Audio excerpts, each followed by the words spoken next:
¿verdad? Alemania entra también a la producción industrial. ¿Qué significa esto? Países en Europa que se desarrollan industrialmente y otros que no. Italia se desarrolla un poco tardíamente, ¿verdad? En ciertas cosas, pero por ejemplo España, Portugal y otros países de la parte baja no se desarrollan industrialmente, ¿verdad? Entonces, el desarrollo que se da en esos países de la parte alta de Europa también trae otra necesidad, y es la necesidad de producción de instrumentos para la industria. Imagino yo, tanto instrumentos digamos, pequeños como instrumentos grandes, porque en esa etapa, digamos, la revolución industrial tiene de peculiar que se descubre la máquina de vapor que se hace en industrias grandes, ¿verdad?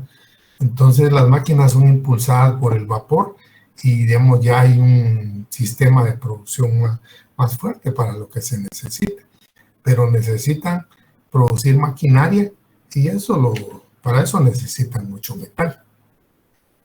Tanto Alemania como Gran Bretaña como la misma Francia son países que se dedican a la actividad minera. Y eso trae otra actividad dentro de la población pobre prácticamente, pues, que son empleados en las minas, ¿verdad? Para que nos hagamos la idea digamos, de qué tan involucrados estábamos nosotros en ese sistema productivo. Imagínense ustedes que eso lo han visto en la historia. Guatemala tiene una etapa de producción de la que es la cochinilla, digamos, tintes, y Guatemala producía una gran cantidad. Hasta hace poco averiguando, digamos, que en la cochinilla hay unos animalitos que cuando hay cosas, piedras y que dejan espacios, uno los levanta y caminan y tienen un montón de redonditos, tienen un montón de patitas, y cuando uno los quiere agarrar se hacen una chibolita. Esa es la cochinilla, pero lo producían más, digamos, en unas plantas. Entonces eso servía para producir tintes. O sea, nosotros también participamos de eso, por lo menos con materia prima, ¿verdad? Porque vendimos parte de eso, hasta que en Europa descubrieron cómo teñir de otra forma, o sea, utilizaron otros sistemas más con químicos, otro tipo de químicos y toda la cuestión, pues yo lo que era la cochinilla ya dejó de producirse en estos lugares. Llega digamos, a la independencia, ya a estas alturas podemos hablar de que ha sido independizado Estados Unidos y que ya sucedió la Revolución Francesa. Cuando en eso viene la independencia de los países de América, y ahí hay 3 países que sobresalen propiamente, digamos, en el desarrollo social, podría decirse, ¿verdad? Es el caso ¿cómo se llama?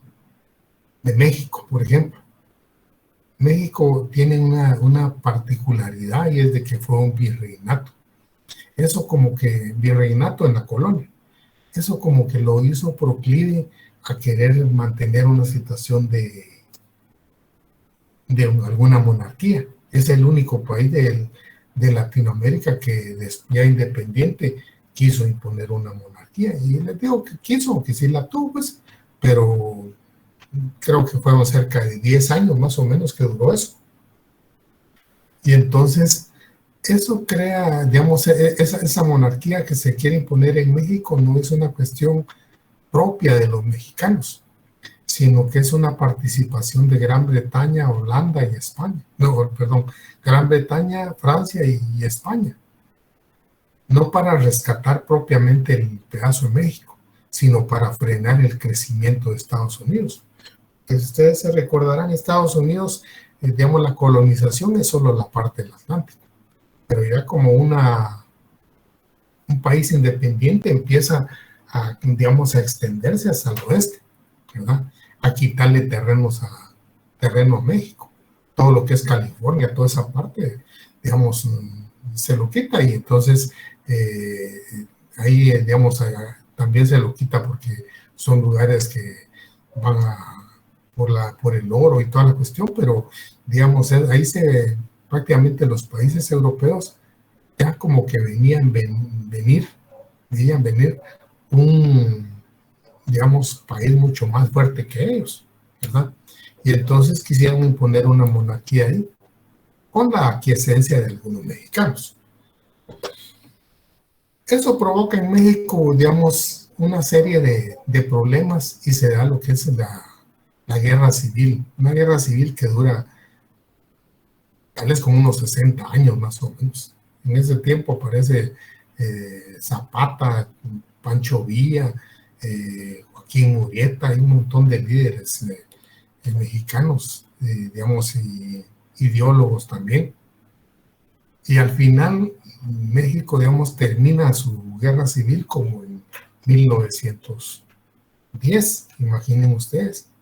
Pero entonces, digamos, durante todo ese lapso prácticamente ya es un país independiente, pero lo que viene después es la emisión de una constitución en 1917, es la constitución de Querétaro. La constitución de Querétaro tiene como peculiar algo, y es de que es la primera constitución del mundo que tiene principios y derechos de tipo laboral. O sea, es producto de la propia revolución.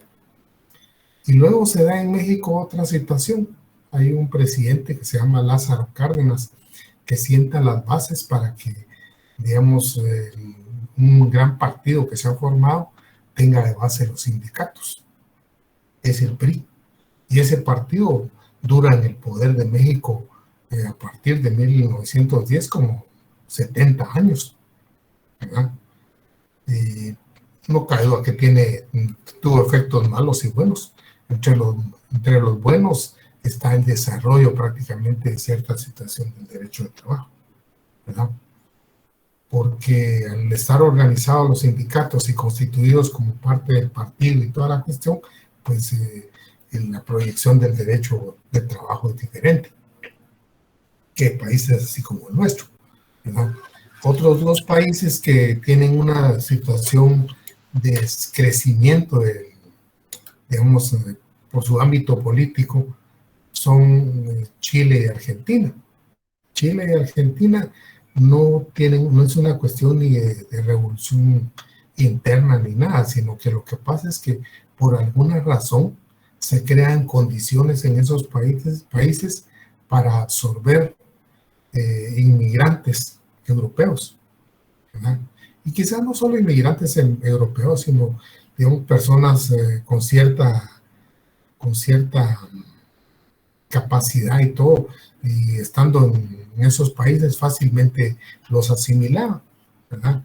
Entonces, pero lo curioso es, en el caso europeo, digamos, de los europeos, viene mucha gente de Francia, de la misma Alemania, de los otros países, tal vez no tan desarrollados, pero socialmente desarrollados, y entonces crean condiciones políticas propias para que haya más desarrollo del derecho de trabajo, ¿verdad? O sea, se creen sindicatos y ciertas figuras de previsión social también. Esto es, digamos, en el ámbito social, ¿verdad? Aquí les estoy citando un par de autores que no son precisamente laboralistas. Hay un autor que es de apellido Pirelo, y este Pirelo hace ciertas acotaciones de uno de los ideólogos de la Revolución Francesa, Emmanuel Sieyès. Emmanuel Sieyès, digamos, fíjense ustedes que era un cura prácticamente y participa de todo el proceso de la revolución. Incluso cuando se hace el triunvirato, del que sale Napoleón, está Manuel Sieyès, Napoleón, y no me recuerdo en este momento el otro, que son prácticamente los civiles y Napoleón es el militar. Al final se queda Napoleón y ahí para la revolución, pero digamos, por eso les digo lo destacado que era Manuel Sieyès. Pues Emmanuel Sieyes tiene un planteamiento que fue tomado en aquel momento por la revolución, los revolucionarios de la Revolución Francesa, y que influyó no solo en la Revolución Francesa, sino en todos los países del mundo. Y era el hecho de que él refería quiénes eran los que tenían la representación prácticamente del pueblo. Y se refería a que tenían representación del pueblo las personas, como quien dice, útiles.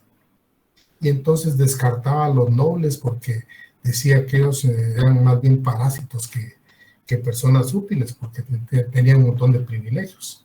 Pero también descartaba a todos aquellos que no tuvieran bienes, porque en la Revolución Francesa una de las particularidades era la protección de la propiedad.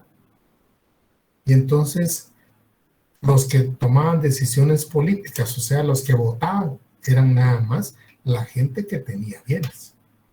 Imagínense que eso prácticamente crea ciertas condiciones a la hora de decidir ciertas cosas políticas, ¿verdad? Norberto Bobbio, digamos, hace una apreciación, digamos, de qué efecto tuvo esa situación de que solo algunos votaran, digamos, en una etapa política. Tuvo el efecto de que no podían aflorar, digamos, dentro de las leyes, derechos que beneficiaran a la mayoría, sino que iban a, digamos, a ser los derechos emitidos principalmente en función de los que tenían bienes. Y eso es lo que se da en Francia y se irradia para todo el mundo, pues, ¿verdad? Es una cosa curiosa que, digamos, el aspecto político va a influir de una forma decisiva en el ámbito social. Estos dos, Pirello y Norberto Bobbio, no son laboralistas. Ellos, digamos, Pirello es un historiador y, digamos, él escribió unas enciclopedias. Norberto Bobbio es un tratadista italiano, pero del ámbito político. Pero él se refiere por qué la política tomó cierta orientación en un momento dado, ¿verdad? Es una abstracción lo que él hace.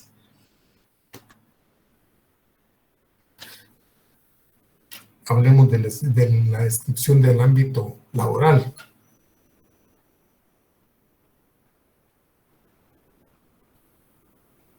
En Francia, por ejemplo, al decirles yo de que prácticamente había mucha protección a la propiedad, esto da lugar a que en un momento dado haya ciertas figuras que pueden parecer perjudiciales. Desde la antigüedad, por ejemplo, vienen los gremios de oficio. Los gremios de oficio no es una cosa que se ha inventado digamos, en la Edad Media o en esta etapa. Desde la antigüedad venían los gremios de oficios. Ya en el tiempo de Julio César, digamos, en Roma, por ejemplo, se apoyó en un momento dado en los gremios de oficios. O sea, a los gremios de oficios se les daba cierta participación política.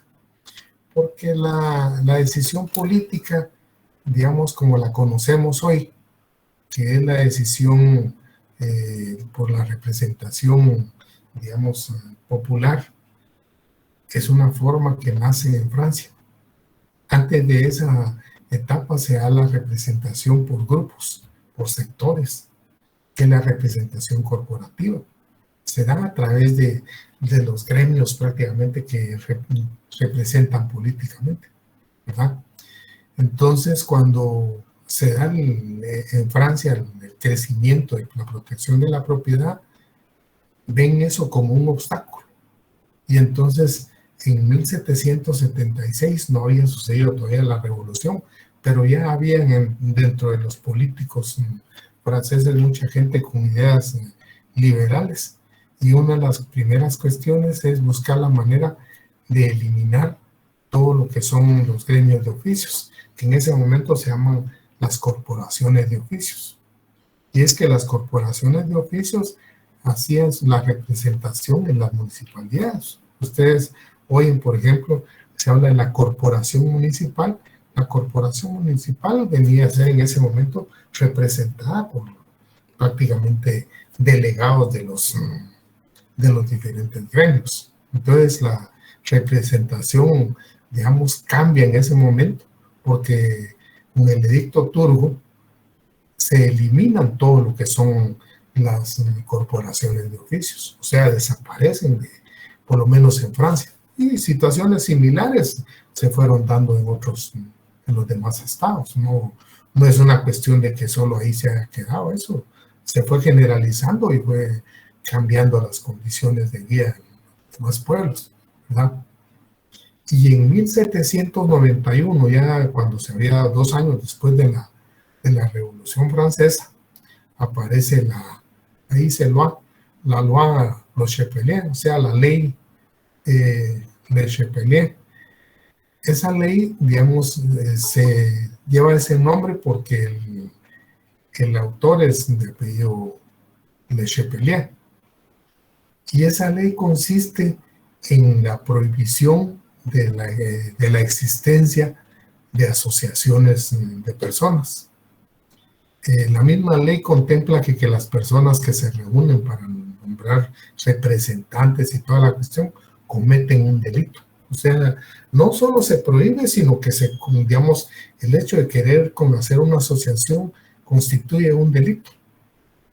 Y esa situación se mantiene en Francia de 1791 hasta 1884. Miren ustedes, casi 100 años. Entonces uno viendo esos hechos, se explica por qué no se podían organizar los trabajadores. Era prohibido hacerlo. O sea, no podían crear organizaciones porque cometían un delito, ¿verdad? En esa etapa, por ejemplo, ya les hablo en general de todo eso. En esa etapa, por ejemplo, del desarrollo industrial y que se sigue desarrollando el capitalismo, en la mano de obra femenina y de niños, o sea, menores, es absorbida por la industria. En Europa, yo les comentaba en alguna ocasión, no sé si a ustedes, el hecho de que, digamos, se explica que en la minería eran muy apreciados como trabajadores las mujeres y los menores, porque podían ingresar en cavidades más pequeñas. Eso es lo que comentan algunos autores como Friedlander y Ose. Y tal vez ha de ser cierto, porque no sé si a ustedes fue que les comentaba yo, hay una novela de Charles Dickens. Charles Dickens escribió entre sus novelas una que se llama Oliver Twist. Yo tuve oportunidad de leer la novela de Oliver Twist y cuando vi este hecho que les cuento, ni siquiera ingresaba a la universidad, porque la leí cuando era todo. Y entonces, pero sí me recuerdo de esa parte, y es el hecho de que hay un personaje, digamos que yo no me recuerdo si recluta, ¿cómo se llama? Oliver Twist, porque Oliver Twist es un tipo que es un niño que lo secuestran de una familia de dinero y va a parar al mundo bajo. Pero el hecho es de que este señor que recluta niños es un judío, y es un judío que, digamos, ofrece los servicios de limpieza de chimeneas. Y precisamente los niños pequeños los usaba para subir en los conductos de las chimeneas. O sea, con eso les digo cómo estaban las cosas, ¿verdad? Eso no es un hecho que me haya comentado algún sociólogo, no, es de una novela, pero ustedes lo pueden ver si leen la novela, ¿verdad?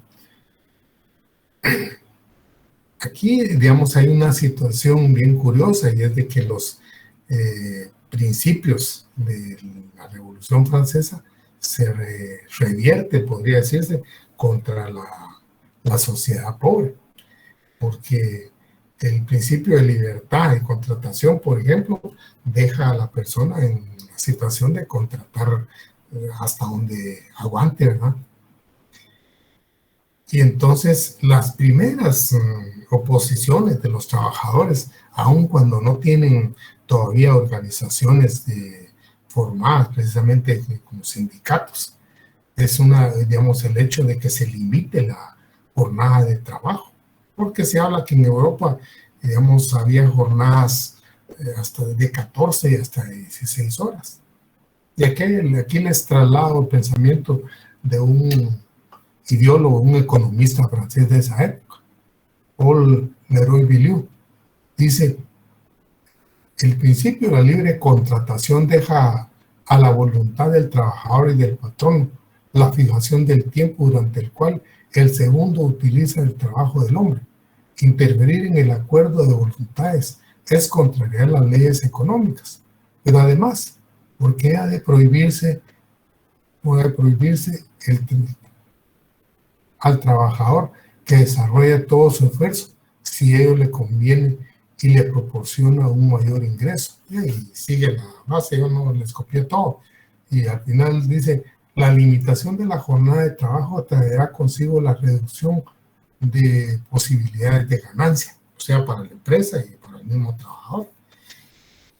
Seguramente, si se ve esto desde el punto de vista económico, puede ser que sea cierto. Ahora miren ustedes desde el punto de vista humano. Dejar que cada quien contrate su trabajo hasta donde aguante, es dejar que a la gente la revienten por trabajar, ¿verdad? Entonces, por eso es que las primeras protestas de los trabajadores es buscar reducir la jornada de trabajo, para que ustedes se formen una idea de cómo empiezan prácticamente. No hay trabajadores organizados porque no pueden organizarse. Aquí les estoy pintando el cuadro francés nada más. El cuadro de Alemania es un poquito diferente porque Alemania toma, los alemanes son muy pragmáticos, y el pragmatismo consiste en tomar de una institución lo mejor, ¿verdad? No lo más bonito, lo más elegante, no, lo mejor, lo que sea más útil. Y ellos, digamos, esa es su forma de pensar. Y entonces ellos toman muchas figuras inglesas y toman figuras francesas y desarrollan sus relaciones de trabajo y toda la cuestión.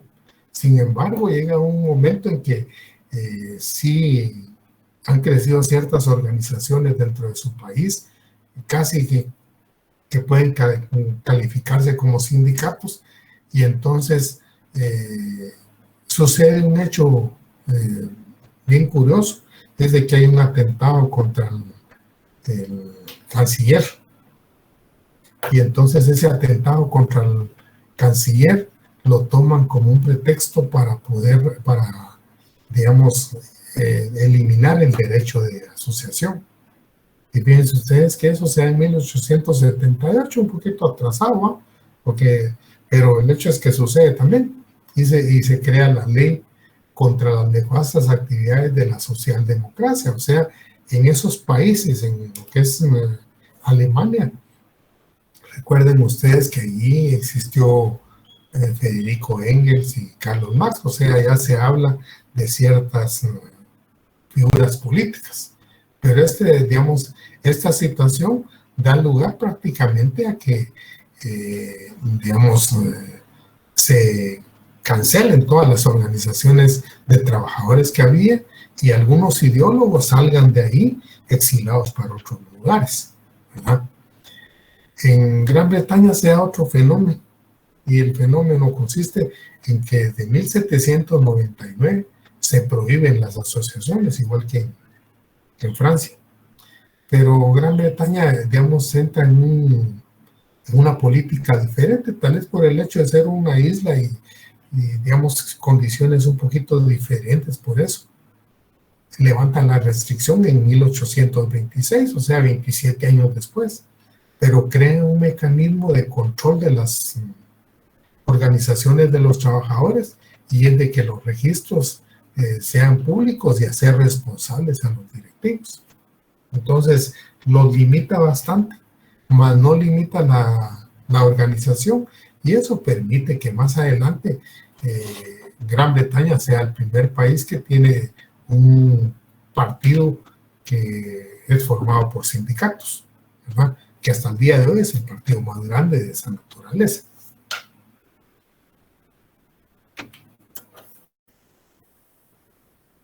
Lo que yo les he comentado, pues más o menos da lugar a unas condiciones que Friedlander y Ozen y en algunos lugares aparece como Friedlander y Oser. Y yo creo que es Oser al final, pero el autor que yo, digamos, inicialmente había obtenido la información que es de Cabanillas, de ese Oser, pero creo que es Oser. Digamos, es uno de los economistas que escribe sobre ese tipo de sobre varias situaciones de tipo social, y entonces hay un título que refiere condiciones indeseables de la etapa inicial del capitalismo. Y es la etapa inicial, la etapa en que, digamos, tiene su despegue el sistema capitalista. Y entonces, entre las condiciones que bien marcadas refiere la terrible explotación de niños.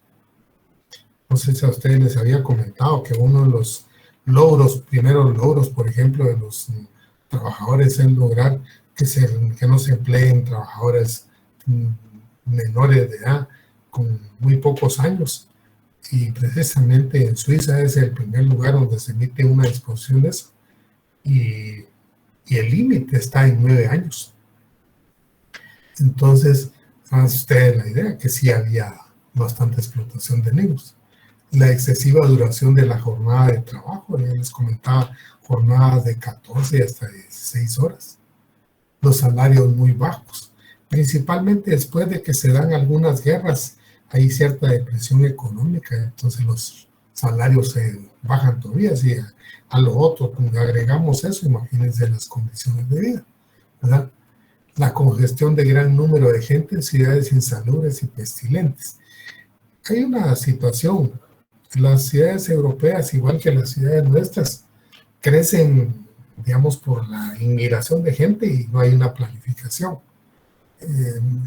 Al día de hoy todas esas ciudades están modernizadas y con todos los servicios y toda la cuestión que ustedes quieran, pero es porque los países han replanificado toda su estructura, ¿verdad? Pero normalmente el crecimiento se da solo por la inmigración de gente. Entonces no estaban preparadas para tener condiciones muy, muy favorables, ¿verdad?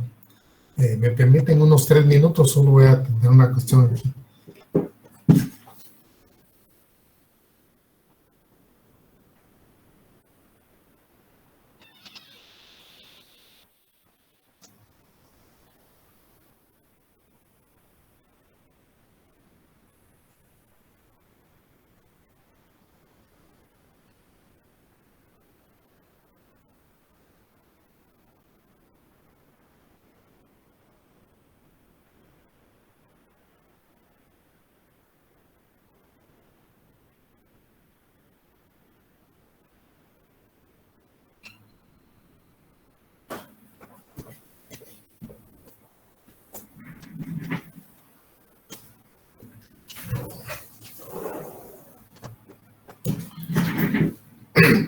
Gracias, compañeros. Pues les decía de que este autor Friedlander y Oser, digamos, hace un análisis y entonces se refiere como condiciones más sobresalientes de las sociedades desarrolladas de ese momento, digamos, esas. Obviamente había dinero, había circulado dinero y todo, pero él etapa, digamos, prácticamente cuando Carlos Marx habla de lumpen proletariado, ¿verdad? En Europa, o sea, gente con condiciones muy, muy malas, pues, y obviamente, digamos, esas condiciones van a variar en un momento dado, pero prácticamente se debe a situaciones en las que seguramente hay cierta maduración, ciertos hechos políticos, ¿verdad? Y entonces, cuando se habla, por ejemplo, en el proceso de formación de los, no sindicatos, sino la organización de trabajadores, o sea, los gremios de trabajadores que se pudieran integrar, por ejemplo. Entonces, aquí todos los autores coinciden en 3 etapas. La etapa de la prohibición, o sea que la mayoría de países pasa una etapa de prohibición de la asociación profesional, ¿verdad? Más adelante, digamos, ahí empieza a haber cierta tolerancia de que se puedan organizar, pero no hay un derecho todavía. En Francia se da eso, digamos, yo les decía que hasta 1884, digamos, se permite organizar, o sea, queda derogada la ley de Chapelier y se da a través de un edicto que se llama el Edicto Olivier.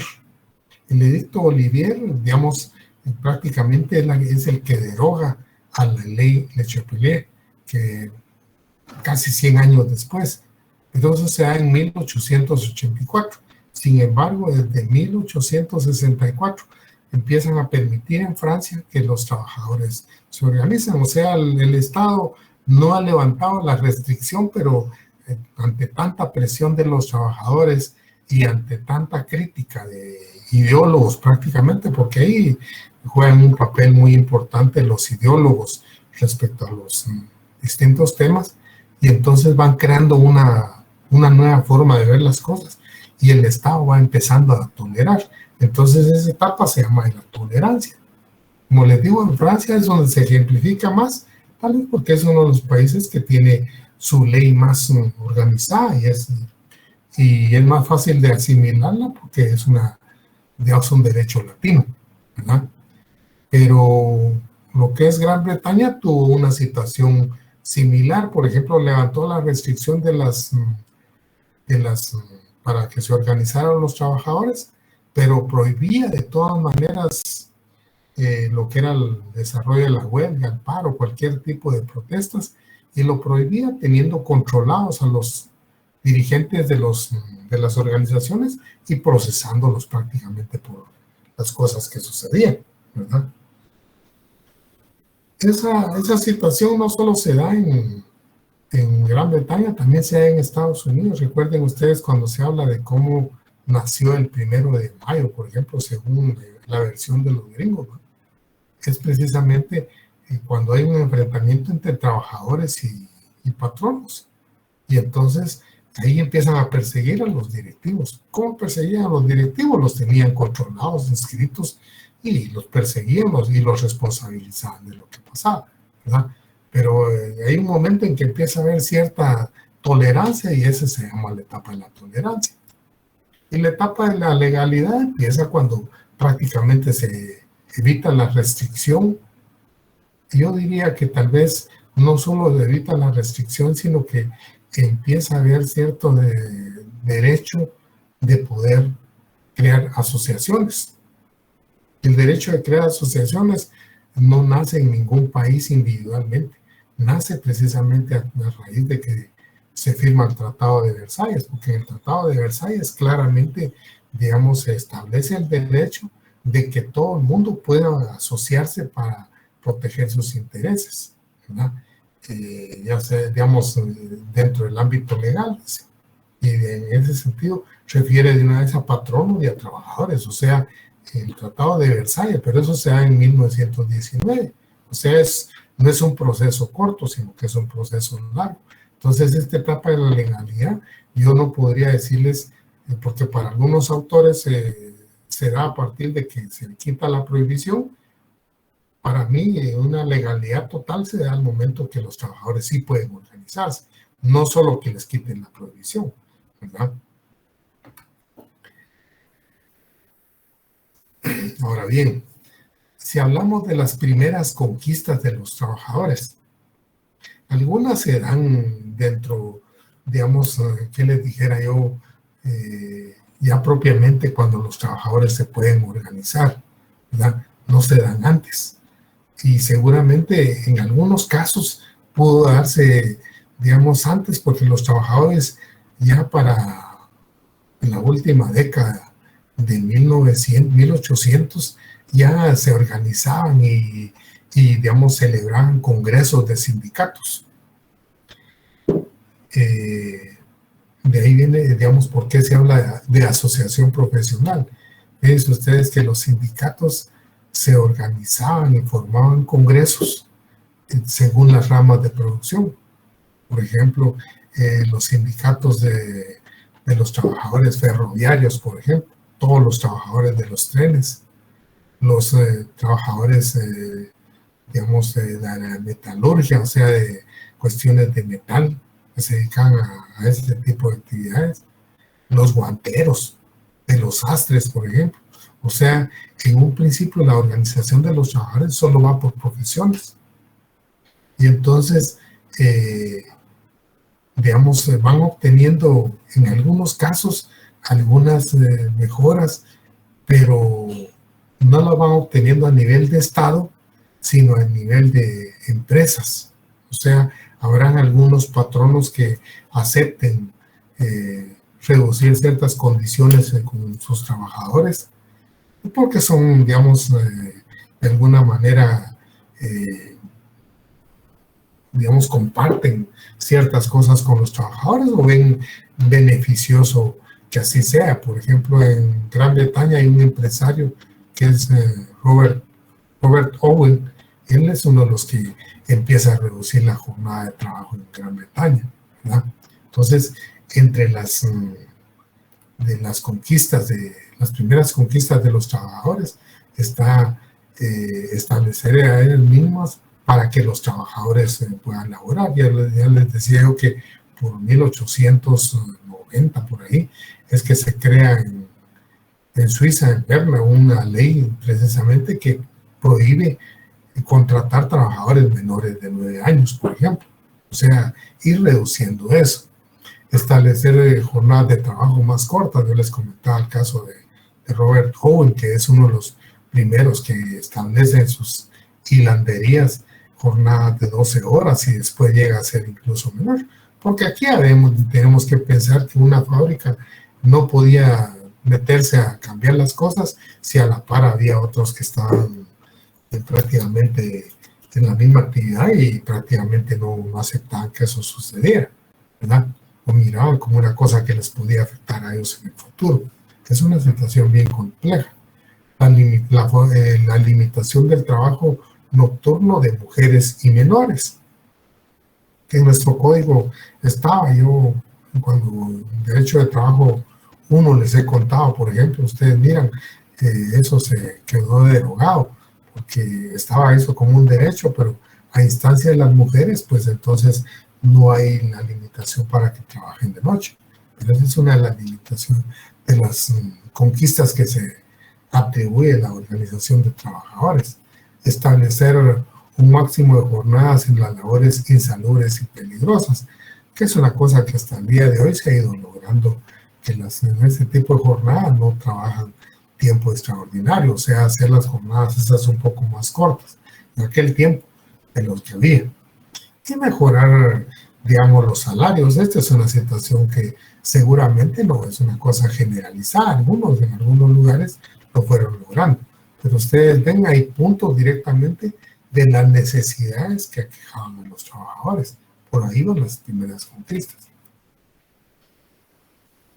¿Qué vamos a hacer? Un resumen de, cuando habla del digo corolario, es como un resumen de lo más esencial, ¿verdad? Les he apuntado, desde la antigüedad existieron los gremios de oficios.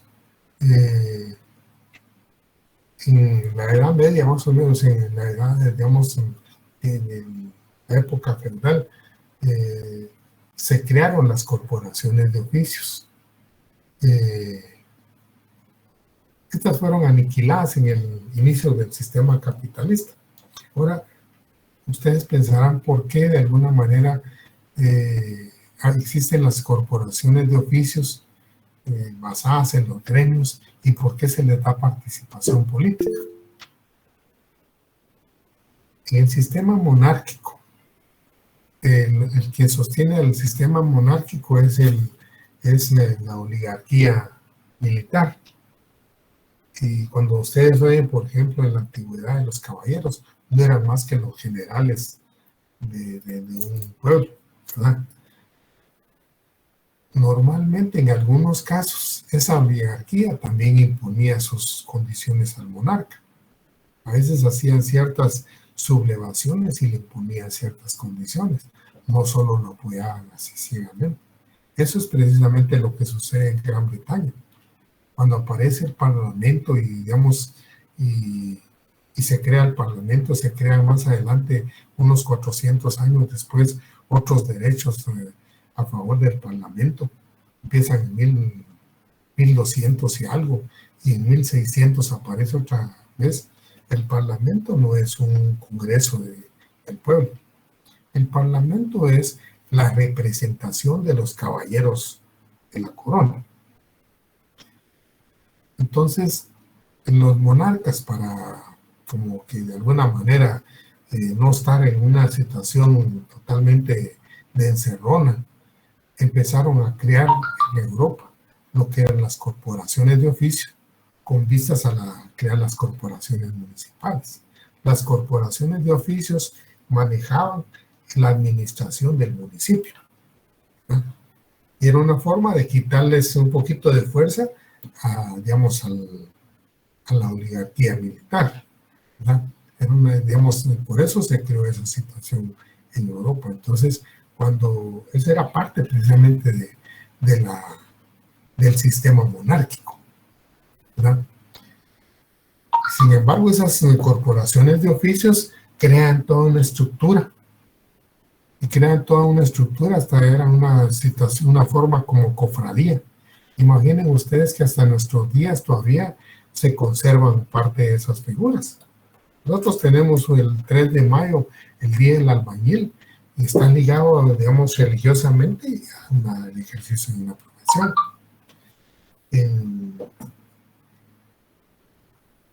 ¿Cómo se llama?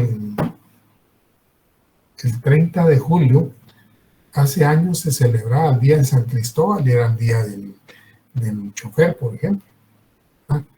Y eso está ligado a la situación de indigencias. Y eso es nosotros que, digamos, arrastramos una cuestión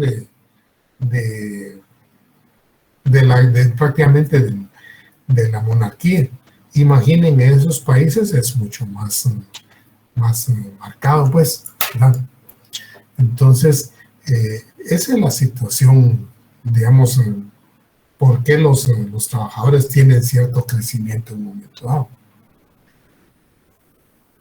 Al ser superado el sistema monárquico, el estamento monárquico, prácticamente la nobleza fue de alguna manera eliminado, y si no eliminado, por lo menos de alguna manera dejado atrás. También los estamentos que se crearon a nivel de lo que eran los gremios de oficio, las corporaciones de oficios, tuvieron que ir desapareciendo. Hasta ahí, digamos, pensamos en la concentración de la fuerza, prácticamente del liberalismo, con base en el individualismo. Y crece el sistema liberal, se desarrolla el sistema capitalista y se crea toda la pobreza, si ustedes quieren, en Europa, ¿verdad? Pero aparecen personajes que impulsan cierta ideología nueva, el socialismo, ¿verdad? Uno de ellos, Karl Marx, Federico Engels, hay varios autores. Aquí se mezclan entre los líderes, trabajadores, digamos, este tipo de pensamientos, ¿verdad? Y entonces va apareciendo un nuevo concepto de administrar, va, digamos, siendo superado aquel concepto del Estado policía. Ustedes se recuerdan, el Estado policía es propio del desarrollo inicial del liberalismo, donde el Estado solo debe dedicarse a la seguridad seguridad territorial prácticamente, y que funcione el Estado. Pero cómo regular las condiciones que se den en él entre las partes que intervienen, entre los individuos del Estado, eso no le interesa al Estado, ¿verdad? Es el Estado policía. De ahí se da una corriente que se llama el intervencionismo estatal. Y la corriente del intervencionismo estatal viene de alguna manera a irse preocupando por ciertos males de la sociedad. Y entonces esos males de la sociedad posiblemente sea el hecho de que los trabajadores estén muy desamparados. Pero lo que primero aflora es que desarrollo del capitalismo, y les hablo yo de la revolución industrial, crean muchos accidentes de trabajo. Imaginen ustedes aquellas fábricas donde la energía eran calderas y, digamos, cosas de esa naturaleza, cómo serían las máquinas que prácticamente movían y toda la cuestión. No era tan sofisticado como se mira el día de hoy, ¿verdad? Entonces sucedían muchos accidentes, y esa es una cosa que empieza a preocupar a los gobernantes, los accidentes de trabajo.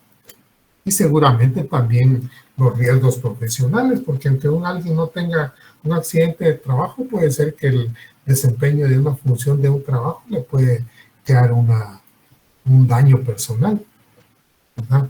De distinta naturaleza. Y entonces, fíjense ustedes que aparecen, por ejemplo, el caso en Alemania aparece el canciller Otto von Bismarck, y él emite una ley, y eso se da en 1850 por ahí, una ley por la cual crea lo que son las cajas de ahorro. Se crean las cajas de ahorro obligatorias para los trabajadores. O sea, se les obliga a ahorrar,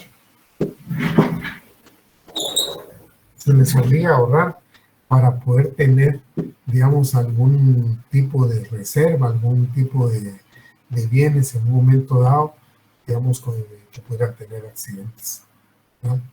Y entonces ahí van apareciendo algunas organizaciones que en algunos lugares se llaman las hermandades, en otros lugares se llaman las mutualidades, y aparece lo que es el mutualismo. El mutualismo no es más que la creación de ciertas organizaciones para atender ciertas contingencias de las personas, ¿verdad? Cuando ustedes lean a López Larrae van a encontrar que en la etapa de Manuel Estrada Cabrera se crea una organización por parte del gobierno, que es digamos, la hermandad Joaquina, me parece, porque Joaquina se llamaba la mamá del presidente, y era para atender maternidad, la maternidad Joaquina, era para atender maternidad, ¿verdad? O sea, desde el punto de vista de ¿cómo se llama?, de apoyo de prevención social. Los sindicatos aparecen después, en ese momento aparecen lo que son ¿cómo se llama?, las hermandades.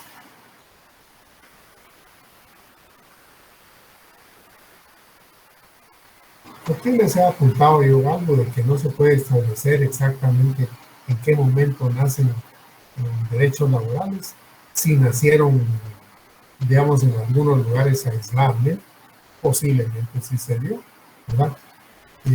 Pero lo importante es que fíjense ustedes que en 1890 ya se celebraban congresos de trabajadores de las diferentes ramas de producción, y precisamente se celebraban en Suiza, en Austria y en Alemania precisamente. Ahí es donde más se dieron. No se habla ni de Francia ni de Gran Bretaña, sino de esa parte, ¿verdad? Tan es así es que en 1914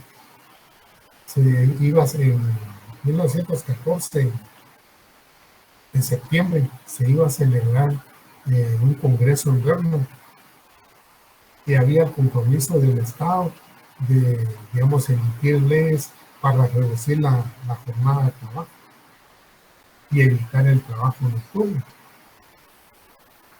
Ya no se dio esa reunión porque ya había estallado la guerra, ¿no? Y viene otra cosa curiosa. En 1917 ya Rusia se había separado de la guerra, porque fue uno de los primeros de la Segunda Guerra Mundial, pero se había separado de la guerra por su guerra civil interna. Y en 1917, para ellos en febrero, para el resto del mundo era en marzo, porque tenían diferente calendario, pero era 1917, los bolcheviques toman el poder en Rusia. Los bolcheviques era una amalgama de campesinos y militares, y prácticamente se creó un sistema de gobierno diferente, prácticamente donde pretendían que hubiera igualdad, digamos, entre las personas. Ese sistema pues ya sucumbió, ¿verdad? Sin embargo, toda la teoría y está, ¿verdad? ¿Qué tiene de importante esto? Seguramente fue una cosa, un hecho que llamó la atención a los países que ganaron la guerra, porque no tiene ningún sentido en un tratado donde se está estableciendo las reglas para establecer la paz y qué sanciones se les va a dar a los perdedores, insertar toda una parte que se refiere al derecho al trabajo. O sea, en ese tratado crearon prácticamente ciertas condiciones para evitar que los países siguieran un camino similar al que había seguido la Unión Soviética, ¿verdad? Eso se dio en 1919. Y hay una reflexión sobre cómo se ve hoy el derecho de asociación del trabajo. Cuando uno estudia el derecho de asociación y el trabajo, dice lo que podría combinarse una relación paterno-filial, puesto que el derecho de trabajo nació dentro del derecho sindical. Hoy se mira el derecho de asociación o el derecho sindical dentro de todas las normas de derecho laboral.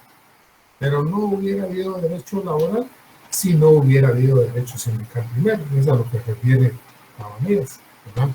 En cuestión de primacía, el derecho de sindicación fue antes que el derecho de trabajo. El derecho de trabajo vino mucho después, cuando ya los países empezaron a emitir leyes ya a nivel nacional, ¿verdad?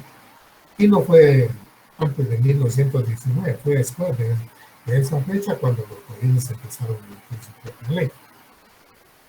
Con esto tendría terminado lo que es eh, el nacimiento y el origen y el desarrollo prácticamente de lo que es el derecho de trabajo colectivo, compañeros.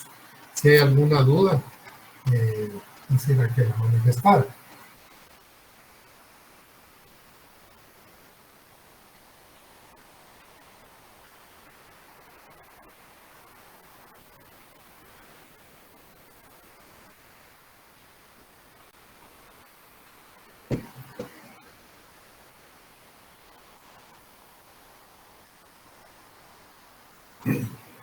Creo que no hay ninguna duda. Entonces, siendo así, pues vamos a